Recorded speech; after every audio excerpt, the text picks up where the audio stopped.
Formal sector credit in India. Actually में देखो होता क्या है कि हमारे देश में हर आदमी को लोन का ज़रूरत पड़ता है, किसी न किसी काम के लिए लोन का ज़रूरत तो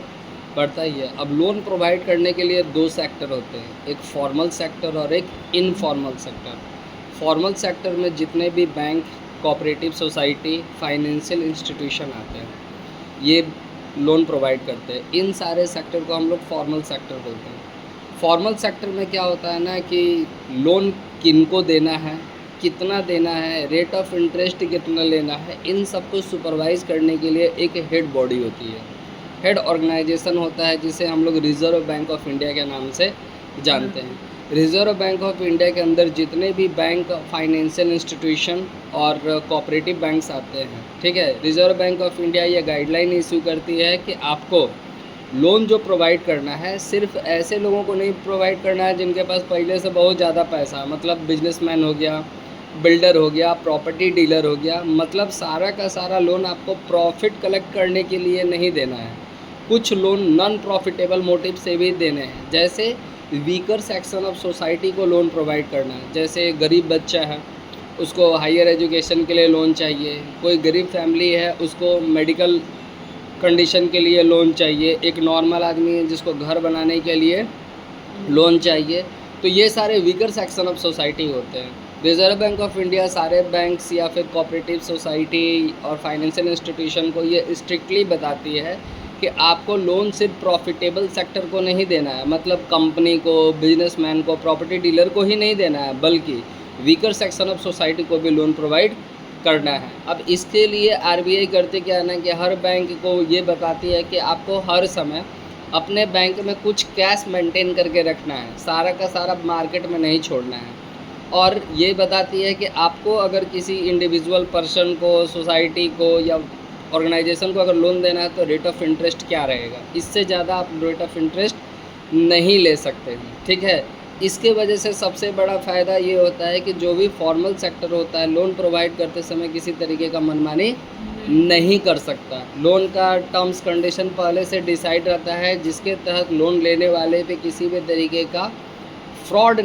नहीं क्रिएट होता, उसके साथ कोई धोखाधड़ी नहीं होती, उसको सारे गाइडलाइंस पहले ही बता दिए जाते हैं कि आपको लोन लेना है। यानी ओवरऑल फॉर्मल सेक्टर का सबसे बड़ा बेनिफिट है ना कि लोन लेने वाले पे किसी तरीके का फाइनेंशियल प्रेशर या डेप्ट ट्रैप्ट उसके साथ नहीं होता, मतलब उसके साथ धोखाधड़ी नहीं होती। दूसरी तरफ इनफॉर्मल सेक्टर में लैंडलॉर्ड हो गए, मनी लैंडर हो गए, ये सारे लोग आते हैं। ये लोग करते क्या है कि किसी से लोन किसी को अगर प्रोवाइड करते हैं तो रेट ऑफ इंटरेस्ट बहुत ज़्यादा रखते हैं,